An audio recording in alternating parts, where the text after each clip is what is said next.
We want to look at where the investigation of that possible wreckage goes from here. Bob Orr is in Washington. Bob, good morning. Good morning, Charlie. Bob, what are the chances this debris is Flight 370? I think there's a reasonable chance, Charlie, because this debris is in an area where we would expect to find it. The NTSB mapped radar data that it had and satellite data.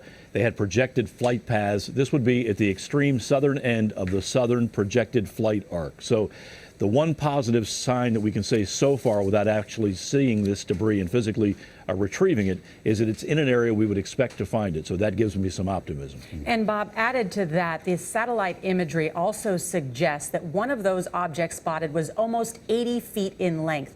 Could that be consistent with the wing of a Boeing 777 that measures about 89 feet long? Yeah, it's possible, Nora. The wingspan for that entire plane is a couple hundred feet, like 199 feet across. So it's conceivable that what we're seeing here is a large section of one of the wings. And one of the reasons why some people might be willing to go that far is because the wings are filled with fuel on takeoff, but this would be near the end of a very long flight.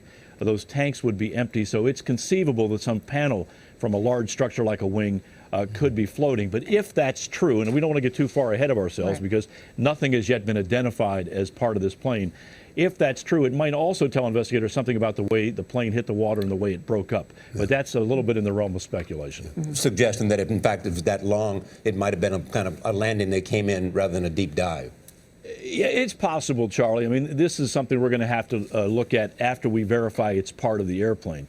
If this is verified, and it hasn't been done yet to be part of the airplane, this is just the beginning of a very long process, because then from here, we're going to have to use scientific calculations of currents and wind speeds and the way those seas move down there in a very rough part of the Indian Ocean to locate the primary wreckage field. Because if this is just floating debris, this is not where most of the plane is going to be found. And the primary wreckage field will tell us a whole lot more, if we can find it, about how the plane broke up. And importantly, don't forget, that's where the black boxes are. And they could be very, very important in untangling this mystery. Bob, you pointed out the NTSB here from the United States Now Involved says this area is a very important area. You also reported yesterday that the FBI is now helping the Malaysians look at that home flight simulator to try and find some of that missing data. Has the FBI found anything intriguing?